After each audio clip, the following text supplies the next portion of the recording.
Un informe que nos parece importante compartir con nuestro auditorio a través precisamente de su propia información y comentarios. Estamos hablando del informe que se presentó de la Relatoría Especial para la Libertad de Expresión sobre el estado de las cosas en materia de libertad de expresión en el hemisferio. Es un informe que abarca ampliamente a los países. Estamos hablando de una lista de 29 naciones que son analizadas, revisadas precisamente desde esta óptica. Viene también una revisión sobre los estándares de libertad de expresión para la transición a una televisión digital abierta, diversa, plural e inclusiva. Está una parte también relativa al derecho al acceso a la información pública de las Américas y bueno, pues el tema de los órganos supervisores, el tema de su cumplimiento y un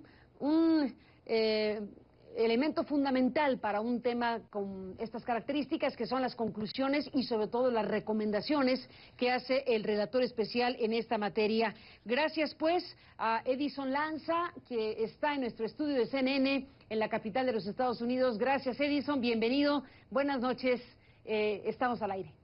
Buenas noches, Carmen. Muchas gracias por la oportunidad de compartir con la audiencia las conclusiones de este informe anual de la Relatoría Especial. Es el número 16, la Relatoría está cumpliendo ya 16 años, por suerte, y todos los años reportamos y monitoreamos sobre la situación de libertad de expresión en la región. Bueno, como mencioné hace un momento, Edison, están en estos capítulos. Te pregunto de entrada tu valoración general del hemisferio. ¿Qué elementos hay, digamos, de avance, de retrocesos, de preocupaciones, los focos rojos, amarillos? ¿Cuál es tu diagnóstico general de las cosas, del estado de las cosas en materia de libertad de expresión? Bien, bueno, comencemos por las preocupaciones, Carmen. Yo creo que hay dos o tres focos de problemas o causas que están afectando fuertemente a la libertad de expresión en la región. La primera de ellas es la violencia, el crimen organizado en muchas regiones de las Américas, en particular de Centroamérica y de América del Sur, y esto está generando un impacto muy fuerte en cuanto a la violencia contra periodistas. Lamentablemente 2014 fue un año récord en lo que va, digamos, de esta década,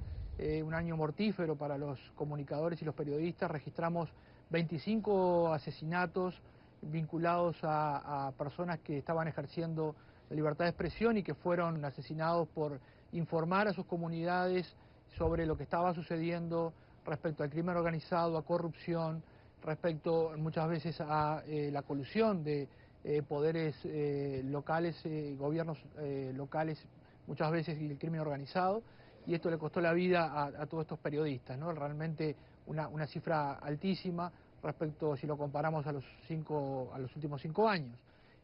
Países como México, el lugar donde más asesinatos a periodistas y comunicadores, y no solo a ellos, también a personas que digamos, desarrollan libertad de expresión a través de las redes sociales. Registramos en 8 casos, incluso algún familiar de algún comunicador, un niño que falleció cuando uno de sus padres sufrió un ataque. También Brasil, Paraguay, Colombia, ¿verdad? Guatemala, Honduras, son países donde está muy presente esta situación, pero además de los asesinatos, más de 400 situaciones de amenazas, de hostigamiento, de agresiones a periodistas en toda la región, países donde no se han tenido que lamentar asesinatos, pero donde empieza a aparecer también la violencia a través de amenazas, a través de, digamos, hostigamientos, como el caso, por ejemplo, de Argentina. También tuvimos algún asesinato aislado en países como Perú, República Dominicana y El Salvador. Por lo tanto, la violencia, el crimen organizado y muchas veces la colusión con los poderes locales es uno de los problemas. El otro problema tiene que ver con situaciones de autoritarismo de Estado, ¿verdad? Y de diferentes formas de reducir el espacio público, el debate público, la crítica, y reducir el papel de los medios, que deben desarrollarse en un ambiente de libertad, respetuoso de la libertad de expresión, para poder cumplir con la misión que cumple justamente la prensa y los periodistas en general, que tiene que ver muchas veces con el control, con el debate público, con la información, porque es un elemento clave para la democracia. Y ahí encontramos situaciones complicadas en países como Ecuador, con una ley, digamos, de medios, una ley de comunicación que tiene figuras muy amplias que permiten, de algún modo, sancionar a los medios de comunicación por sus contenidos en forma muy amplia, incluso hasta imponer información, le permite al Estado imponer información, y esto se ha aplicado extensivamente, esta herramienta, en el año 2014. Venezuela también un punto de preocupación muy grande. En 2014 las manifestaciones fueron, digamos, reprimidas, y uno de los, digamos, objetivos de esta represión estatal por parte de fuerzas policiales y militares fueron los periodistas. Más de un centenar, digamos, de casos de agresiones, de roturas de equipos, de detenciones, ¿verdad?, de periodistas, y a lo largo del año también situaciones graves como el uso del derecho penal para detener a periodistas, a dirigentes políticos que hacían uso del espacio público, del debate público, de su derecho a la libertad de expresión, en definitiva, en Venezuela, ¿verdad?, con casos de detenciones notorios, como el caso de algunos dirigentes políticos, y también, digamos, otra serie de instrumentos indirectos, como la escasez de papel, en fin, otra serie de amenazas que han ido determinando un sucesivo cierre y desaparición de medios de comunicación independientes en Venezuela, ¿no? También en Cuba, digamos, tenemos que decirlo, registrar una serie de importantes de casos de detenciones muchas veces por breve lapso de tiempo, pero que fueron masivas, ¿no? Vinculadas a periodistas, a manifestantes, a activistas, lo cual también preocupa y mucho en cuanto a la posible vigencia y a la posible, digamos, progreso de Cuba hacia un régimen de libertad de expresión. Y en tercer lugar, diría como un elemento emergente cada vez más presente en la región, la reacción del Estado frente a las protestas sociales, frente a los reclamos de la sociedad,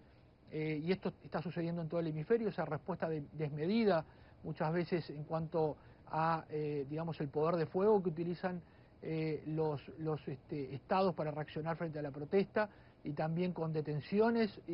a periodistas, y esto está presente desde países como Estados Unidos, pasando por Centroamérica, México, en fin, Honduras, y también presente obviamente en Brasil, en Perú, en otros lugares.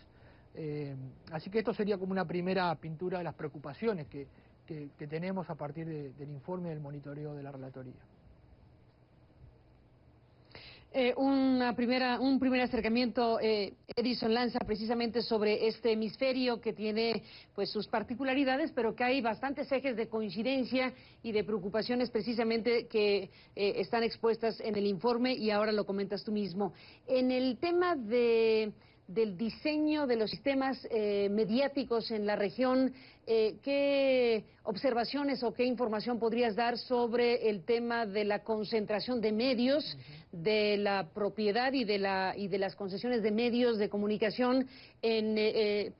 figuras que efectivamente son altamente concentradoras y que no son precisamente las que favorecen ni la libertad de expresión, ni el pluralismo, ni la diversidad y la competencia? ¿Cómo anda el hemisferio en esta materia, Edison?